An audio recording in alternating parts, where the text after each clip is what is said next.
आज की online class में आप सबका स्वागत है। आज हमने क्लास 11th और 12th में केमिस्ट्री के अंतर्गत प्रयुक्त होने वाली ऑक्सीकरण संख्या के बारे में बताने का जो है वीडियो बनाया है। ऑक्सीकरण संख्या एक काफ़ी सरल विषय है, लेकिन इसको बच्चे कर नहीं पाते, इसकी प्रैक्टिस पूर्ण रूप से कर नहीं पाते हैं, इसलिए उनको वो कठिन प्रतीत होता है। तो यहाँ पर हमने बिल्कुल शुरुआत से ही शुरू किया है और जो हमारा टॉपिक है उसमें हम दो विषय लेंगे। पहले टॉपिक जो होगा हमारा ऑक्सीकरण संख्या, उसको निकालना, और दूसरा विषय होगा ऑक्सीकरण और अपचयन छांटना। तो शुरुआत हम ऑक्सीकरण संख्या से करते हैं। ऑक्सीकरण संख्या की परिभाषा सामने लिखी हुई है, इसमें कुछ ज़्यादा समझने का नहीं होता है। अगर आप सामने ग्रीन बोर्ड पर ऑक्सीकरण संख्या की परिभाषा देखें तो आपको दो परिभाषाएं लिखी हुई दिखाई देंगी। तत्व के एक परमाणु पर आवेशों की वह संख्या जो उसके किसी यौगिक के अणु या आयन में व्यक्त की जाती है ऑक्सीकरण संख्या कहलाती है। इस बात को हम इस तरीके से भी बोल सकते हैं, किसी तत्व के एक परमाणु के उन इलेक्ट्रॉनों की संख्या जो परमाणु या आयन के निर्माण में उसके द्वारा ग्रहण या दान किए जाएंगे ऑक्सीकरण संख्या कहलाती है। ये जो आपने परिभाषा यहाँ पर देखी है, अभी आप इसको अगर समझने का प्रयास करेंगे तो आपको कुछ भी समझ में नहीं आएगा, लेकिन जैसे जैसे आप इसके सवाल हल करेंगे आपको ये सब बातें समझ में आती जाएंगी। अब हम ऑक्सीकरण संख्या के नियमों के ऊपर बात ऑक्सीकरण संख्या के पहले नियम की बात करते हैं। इसको आप अपनी कॉपी में ऐसे ही लिख लेंगे। मुक्त अवस्था में अथवा समान परमाणुओं वाले यौगिक के अणुओं में तत्व के परमाणुओं की ऑक्सीकरण संख्या 0 होती है। मुक्त अवस्था में ये शब्द महत्वपूर्ण है। मुक्त अवस्था में समान परमाणु वाले यौगिक, जैसे ये समान परमाणु वाला यौगिक है H2, दोनों ही परमाणु एक जैसे हैं। Cl2, दोनों ही परमाणु Cl के हैं इस अणु के अंदर। तो H की ऑक्सीकरण संख्या H2 में 0 होगी, Cl2 में Cl की ऑक्सीकरण संख्या 0 होगी। मुक्त अवस्था में, जैसे ये सोडियम मुक्त अवस्था में है, यहाँ पर सोडियम की ऑक्सीकरण संख्या 0 होगी। नियम नंबर 2 की तरफ बढ़ते हैं। सामने लिखा है, एक महत्वपूर्ण नियम है ये, विभिन्न उदासीन यौगिकों की ऑक्सीकरण संख्या 0 होती है। क्या मतलब है इसका? H2SO4 एक उदासीन यौगिक है। कैसे पता चला हमें कि ये उदासीन है? क्योंकि इस पर कोई भी आवेश नहीं है, इसकी ऑक्सीकरण संख्या 0। इसी प्रकार से KClO3 ये भी एक उदासीन यौगिक है, इसकी ऑक्सीकरण संख्या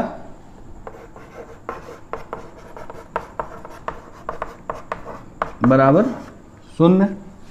इसी तरीके से एक एग्जाम्पल और लेते हैं, K2Cr2O7 ये भी एक उदासीन यौगिक है, क्योंकि इस पर कोई आवेश नहीं है, ना इसके ऊपर प्लस का आवेश लग रहा है ना इसके ऊपर माइनस का आवेश लग रहा है, कि ऑक्सीकरण संख्या 0। नियम नंबर 2 में आगे की ओर बढ़ते हैं। लिखा है, परंतु यह मान, यानी कि यह 0 मान जो है उसमें उपस्थित परमाणुओं की ऑक्सीकरण संख्याओं के बीजगणितीय योग के बराबर होगा। क्या मतलब है इसका? H2SO4 की ऑक्सीकरण संख्या 0 है, इसके अंदर 3 परमाणु हैं H, S और O। इनकी ऑक्सीकरण संख्या का बीजगणितीय योग कर दीजिए। H की ऑक्सीकरण संख्या, कितने परमाणु हैं H के? 2 से गुणा कर दीजिए। S की ऑक्सीकरण संख्या, कितने परमाणु हैं S के? 1 से गुणा करिए, चाहे मत करिए, एक ही बात है। अब यदि आगे को देखें, O की ऑक्सीकरण संख्या लिख देते हैं। O की ऑक्सीकरण संख्या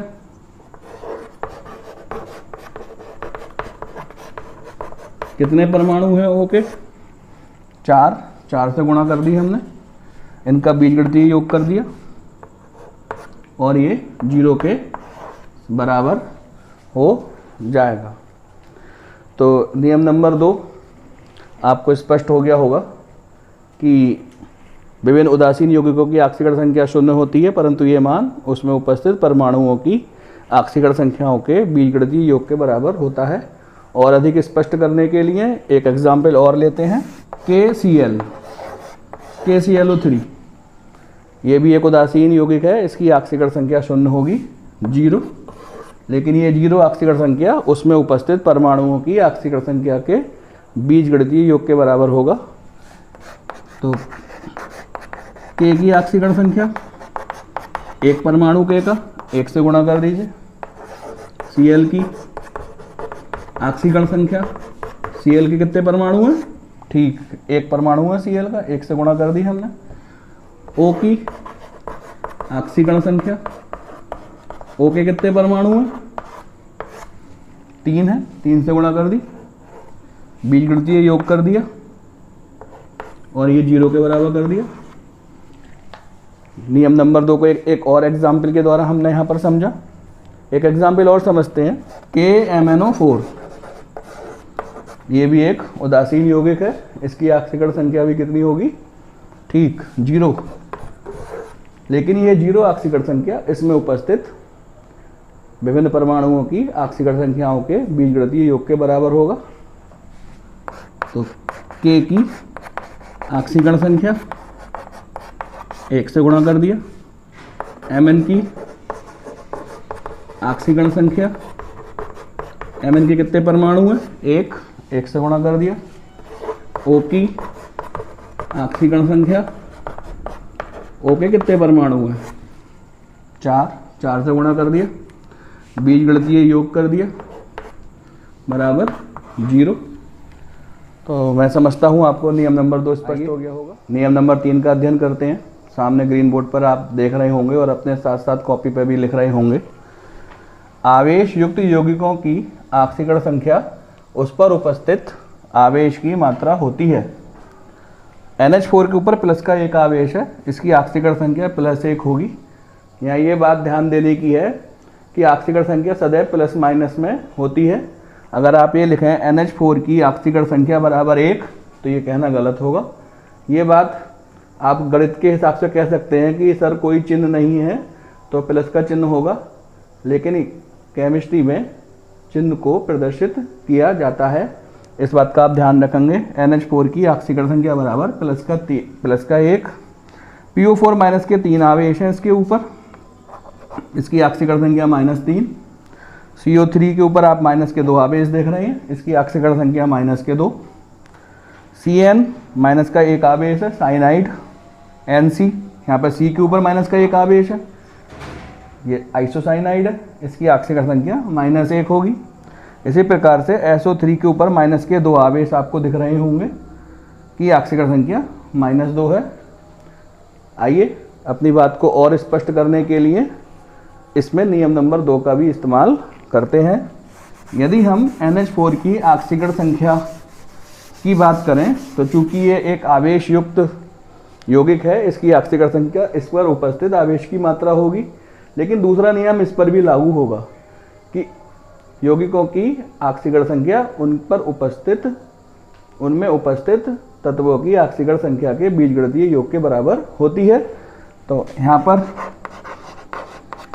N की ऑक्सीकरण संख्या, एक परमाणु 1 से गुणा कर दी, H की ऑक्सीकरण संख्या, H के कितने परमाणु हैं यहाँ पर, 4 परमाणु, 4 से गुणा कर दी।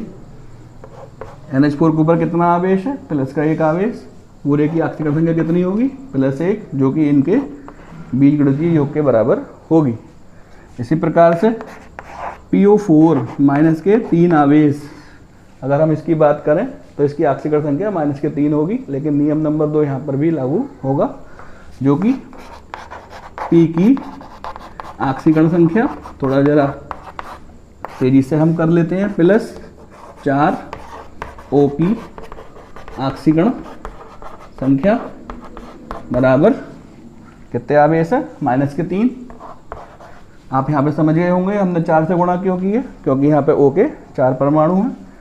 इस प्रकार नियम नंबर 3 आप लिख लिए होंगे और नियम नंबर 4 में यौगिकों में हाइड्रोजन की ऑक्सीकरण संख्या +1 होती है, परंतु जब हाइड्रोजन फर्स्ट ए यानी क्षार धातुओं के तत्वों या सेकंड ए क्षारीय मृदा धातुओं के तत्वों के साथ अर्थात हाइड्राइडों के रूप में होता है, हाइड्राइडों के रूप में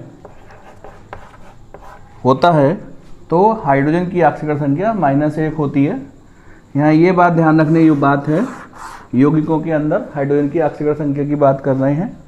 नियम नंबर 5 में भी यौगिकों के अंदर ऑक्सीजन की ऑक्सीकरण संख्या की बात कर रहे हैं कि यौगिकों में ऑक्सीजन की ऑक्सीकरण संख्या -2 होती है, परंतु जब ऑक्सीजन परऑक्साइड के रूप में होता है। परऑक्साइड क्या होता है? जब 2 ऑक्सीजन परमाणु एकल बंध से जुड़े होते हैं तो इसे परऑक्साइड कहते हैं, की ऑक्सीकरण संख्या -1 होती है। जब हम न्यूमेरिकल करेंगे तो हम इस बात का ध्यान रखेंगे और आपको पुनः ध्यान दिला दिया जाए। देखिए ये 3 नियम मैंने यहाँ पर 4 नियम मैंने यहाँ पर लिखे हैं। इन चारों नियमों में जो महत्वपूर्ण शब्द है वह है सदैव। यहाँ पर भी सदैव में लिखा है मैंने, और यहाँ पर भी सदैव लिखा है, और यहाँ पर भी मैंने सदैव लिखा है। अगर हम नियम नंबर 6 को पढ़ें, यौगिकों में फर्स्ट ए समूह के तत्व, आवर्त सारणी में जो फर्स्ट ए समूह में तत्व रखे हुए हैं, लिथियम, सोडियम, पोटेशियम, इनकी ऑक्सीकरण संख्या सदैव +1 होती है। चाहे कुछ भी हो जाए, अगर ये तत्व आपको कहीं ऑक्सीजन यौगिकों में दिखते हैं तो उनकी ऑक्सीकरण संख्या आप सदैव +1 लगाएंगे। इसी प्रकार से यौगिकों में सेकंड ए समूह के तत्व बेरिलियम, मैग्नीशियम, कैल्शियम की ऑक्सीकरण संख्या सदैव +2 होती है। अगर आपको किसी यौगिक के अंदर ये तत्व दिखते हैं सेकंड ए समूह के, तो आप उनकी ऑक्सीकरण संख्या सदैव +2 लगाएंगे। लेकिन आप यहाँ पे नियम नंबर 1 का भी ध्यान रखेंगे, जब ये स्वतंत्र अवस्था में होंगे तो इनकी ऑक्सीकरण संख्या +2 न हो करके 0 होगी। ये बात का आप ध्यान रखेंगे। एग्जाम्पल नंबर 1 जो नियम नंबर 1 है उसमें मैंने आपको समझाया था, सोडियम की ऑक्सीकरण संख्या स्वतंत्र अवस्था में 0 होती है। नियम नंबर 8, इसमें भी सदैव का महत्व है। यौगिकों में F माने फ्लोरीन की ऑक्सीकरण संख्या सदैव -1 होती है। F के साथ साथ 7th ए समूह में 4 तत्व और होते हैं, 3 मैंने लिखे हैं यहाँ पर, क्लोरीन, ब्रोमीन, आयोडीन। यौगिकों में 7th ए समूह के तत्व क्लोरीन, ब्रोमीन, आयोडीन की ऑक्सीकरण संख्या -1 होती है, परंतु जब ये 3 तत्व ऑक्सीजन के साथ होते हैं तो इनकी ऑक्सीकरण संख्या कोई धनात्मक संख्या होती है। तो उनको हमें कैलकुलेट करना पड़ेगा और उनके कैलकुलेशन करके ऑक्सीकरण संख्या निकालनी पड़ेगी। यहाँ पर मैंने सदैव का इस्तेमाल नहीं किया है। आप ध्यान रखेंगे कि सदैव का उपयोग मैंने केवल इन नियम नंबर 6 में, 7 में और 8 में किया है। फर्स्ट ए समूह के तत्वों के लिए, सेकंड ए समूह के तत्वों के लिए और फ्लोरीन के लिए इनकी ऑक्सीकरण संख्या जो है सदैव फर्स्ट ए समूह की +1, सेकंड ए समूह के तत्वों की +2, फ्लोरीन की -1 होती है, और इनकी सहायता से अन्य तत्वों की ऑक्सीकरण संख्या ज्ञात करते हैं। जब हम न्यूमेरिकल करेंगे तो इस बात का ध्यान रखेंगे। ऑक्सीकरण संख्या से संबंधित 9 नियमों को हमने पढ़ा। 9 नियम बहुत विस्तृत नियम है ये, आप लोग परेशान हो गए होंगे, इतने नियमों को याद करना पड़ेगा। लेकिन इन 9 नियमों को याद ना करके यदि सामने लिखे हुए 5 नियमों को ही हम याद रखते हैं तो हम 90% ऑक्सीकरण संख्या से संबंधित न्यूमेरिकल हल कर सकते हैं।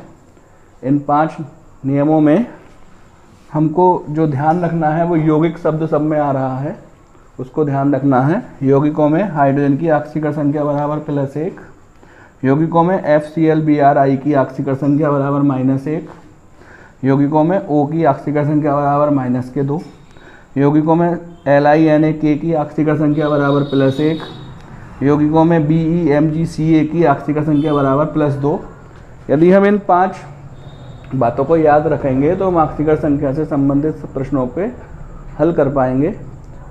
अब जब हम दूसरे वीडियो में मिलेंगे तो ऑक्सीकरण संख्या से संबंधित न्यूमेरिकल्स को हल करने की तरीके, टेक्निक सीखेंगे। धन्यवाद।